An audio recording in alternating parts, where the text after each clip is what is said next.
Welcome to my class. नमस्ते student.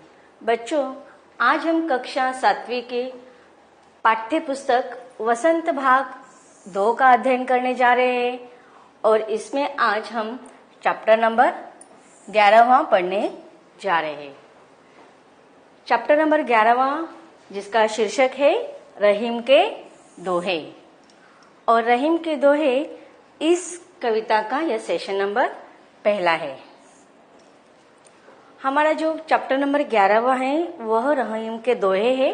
तो सबसे पहले हम दोहे का अर्थ देखते हैं, किसे कहा जाता है दोहे। इसके पहले आपने बहुत सारे संतों के दोहे सुने होंगे। कौन कौन से संतों के दोहे आपने पढ़े हैं? कबीर के दोहे, वेरी गुड। और नाम तो सुने होंगे ना आपने। रहीम के दोहे पढ़े हैं, नाम भी सुना है, ठीक है। बिहारी के भी दोहे हैं। तो देखो, पहले जो संत काव्य लिखते थे उनके काव्य लिखने की कुछ अलग अलग शैलियां थी। तो उनके काव्य के अलग अलग प्रकार थे, जैसे कि दोहे, चौपाइयां या पदावली।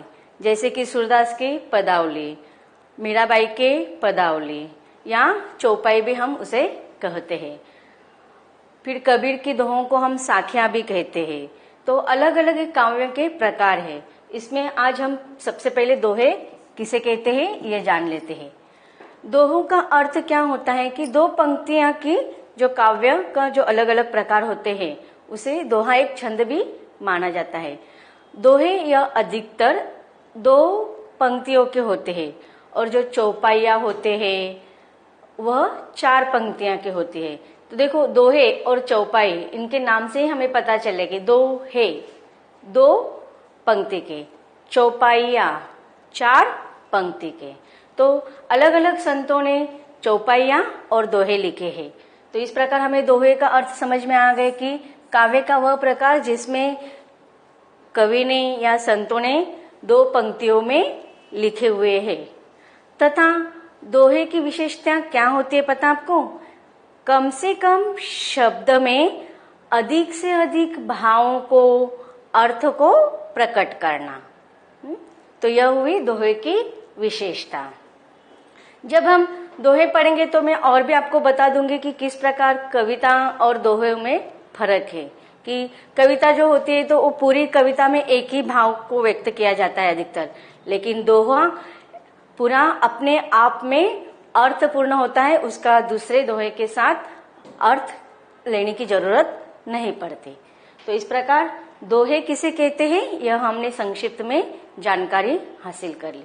तो आज हम रहीम के दोहे पढ़ने जा रहे हैं और इसका यह सेशन नंबर पहला है।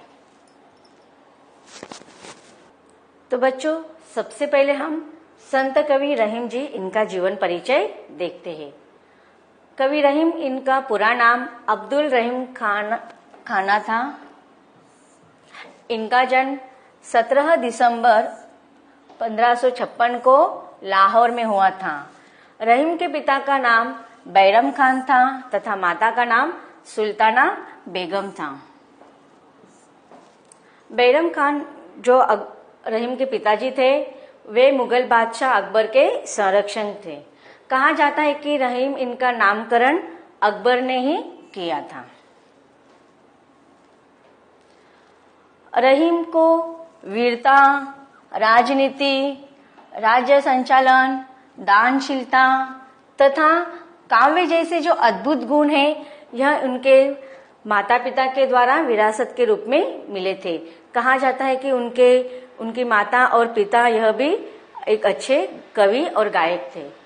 बचपन से ही रहीम साहित्य प्रेमी और बुद्धिमान थे। सन 1562 में बैरम खान की मृत्यु हो गई, अर्थात उनके पिताजी की मृत्यु के बाद अकबर इन्होंने ही रहीम की बुद्धिमत्ता को परखते हुए उनकी शिक्षा दीक्षा का पूर्ण प्रबंध लिया था। अकबर रहीम से इतना प्रभावित हुए कि शहजादों को प्रदान की जाने वाली जो उपाधि है मिर्जा खान, यह अकबर ने रहीम को दे दी और मिर्जा खान इस नाम से ही अकबर रहीम को पुकारने लगे थे, संबोधित करने लगे थे। रहीम जी ये जो है वह मुस्लिम धर्म के अनुयायी होते हुए भी उन्होंने अपनी काव्य रचना द्वारा हिंदी साहित्य की जो सेवा की है उसकी मिसाल विरले ही मिल सकते हैं। रहीम जी की कई रचनाएं प्रसिद्ध है जिन्हें उन्होंने दोहों के रूप में ही लिखा है। इनके जो दोहे हैं वह अधिक नीतिपरक है। नीतिपरक दोहों में उनका विशेष स्थान माना जाता है।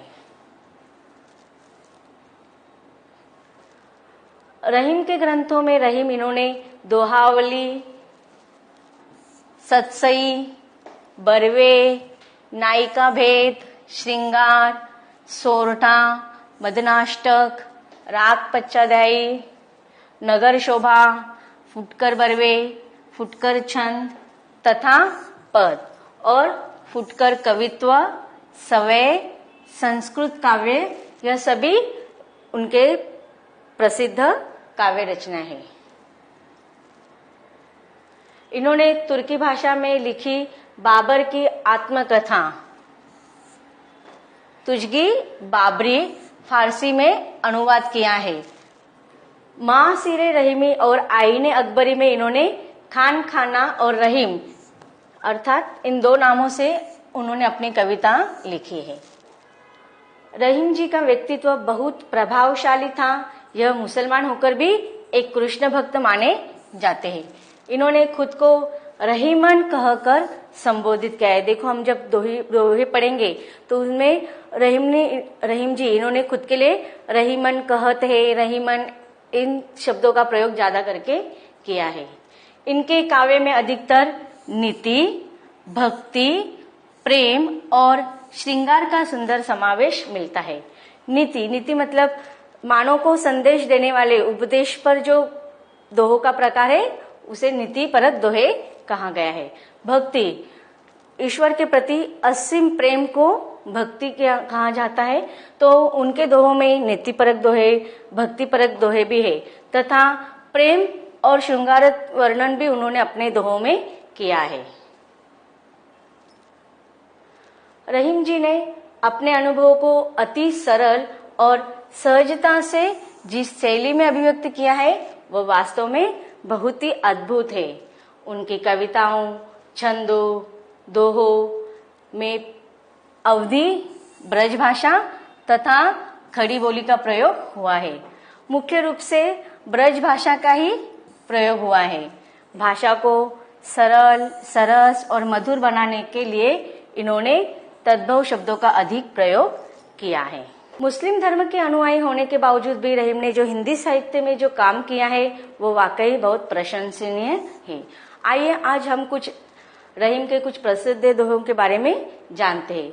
देखिए, जो संतों ने, कवियों ने जो दोहे लिखे हैं वह सदियों से हम लोगों को प्रेरित करते हैं, मानव को प्रेरित करते आए हैं। लेकिन वह जब हम किताबों में पढ़ते हैं तो तब तक ही वह हमें प्रेरणा देते हैं।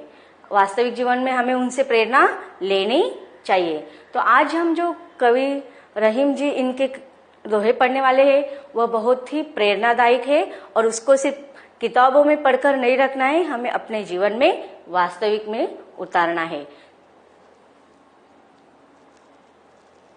तो सबसे पहले रहीम के दोहे, इसमें हमें आपके पाठ्य पुस्तक में रहीम के कुल मिलाकर 5 दोहों का अध्ययन के लिए 5 दोहे रखे हैं।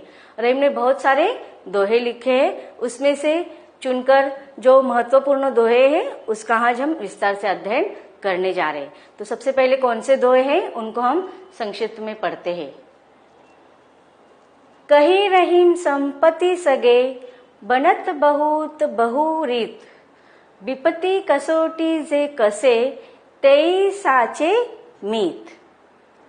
जाल परे जल जात बही, तजी मिनन को मोह, रहीमन मछली नीर को, तौ न छाड़ती छोह। देखो यहाँ पर पहला और दूसरा दोहा दिया है। अब मैंने आपको पहले इसमें बोला था स्टार्टिंग में कि दोहों की और एक विशेषता क्या होती है कि दिखने में वो बहुत छोटे होते हैं लेकिन बहुत अर्थपूर्ण होते हैं। कम से कम शब्दों में ज्यादा से ज्यादा अर्थों को वो व्यक्त करते हैं। अब देखिए, पहला दोहा और दूसरा दोहा, इसका एक दूसरे को से कोई संबंध नहीं है। पहले दोहा का अर्थ अगर हम लेते हैं तो उसका मीनिंग वहीं पर समाप्त हो जाता है और दूसरे दोहा का अपना एक अलग अर्थ होता है।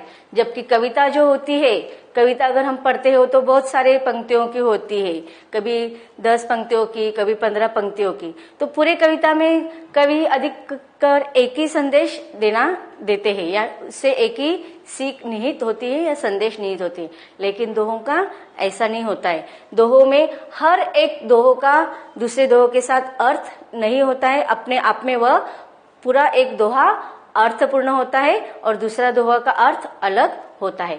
तो इसमें हमें पता चला है कि पहले दोहे और दूसरे दोहे में कवि क्या कहना चाहते हैं। रहीम जी अलग अलग बातें करना चाहते हैं कि यहाँ पर मनुष्य की सच्चे मित्र के बारे में वर्णन कर रहे हैं। फिर यहाँ पर दूसरे दोहे में कवि ने एक मछली का उदाहरण देकर निस्सीम प्रेम का उदाहरण बताते हैं। अगला दोहा पढ़ते हैं हम।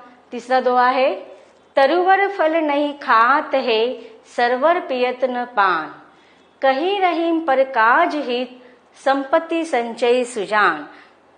तो देखो पहले दो दोहे से हमने अलग अलग अर्थ देखे। अब इसमें भी कवि हमें कुछ अलग संदेश देना चाहते हैं। इसमें दूसरों की हित करने के बारे में संदेश कवि देना चाहते हैं। आगे का चौथा है, थोते बादर क्वार के जो रहीम गहरात, धनी पुरुष निर्धन भय करे पाछली बात। तो देखो यहाँ पर निरर्थक बातों को महत्व न देने के लिए कवि हमें प्रोत्साहित कर रहे हैं। तो इस प्रकार चारों दोहों का अलग अलग अर्थ है। अगला दोहा देखते हैं। अगला दोहा है, धरती की सी रेत है, शीत घाम ओमेह, जैसे परे सो सही रहे, त्यो रहीम यह देह। तो इस प्रकार कि मनुष्य को किस प्रकार अपने समाज में जो परिवर्तन होता है, अपने जीवन में जो परिवर्तन होता है, उसका डटकर सामना करना चाहिए। अपने शरीर को किस प्रकार मजबूत बनाना चाहिए, इसका यहाँ पर इस दोहे के द्वारा कवि हमें संदेश देते हैं। तो इस प्रकार हमने जो दोहे कवि रहीम के देखे हैं, उनके अलग अलग दोहे से हमें क्या प्रेरणा मिलती है कि उन दोहों में जीवन की वास्तविकता का परिचय तो मिलता ही है, साथ ही प्रेम, त्याग और प्रत्येक परिस्थिति में सहज भाव से जीने की प्रेरणा देते हैं। तो इस प्रकार इन दोहों का, इन कविता के द्वारा या इन दोहों के द्वारा रहीम जी हमें क्या संदेश देना चाहते हैं, इसका सारांश हमने देखा। तो बच्चों, अब तक हमने कवि रहीम इनका जीवन परिचय और दोहों का हमने सस्वर वाचन कर लिया है। अब हम इन दोहों को विस्तार के साथ, स्पष्टीकरण के साथ पढ़ेंगे, लेकिन इसके अगले भाग में। तो मिलते हैं इसके अगले भाग में।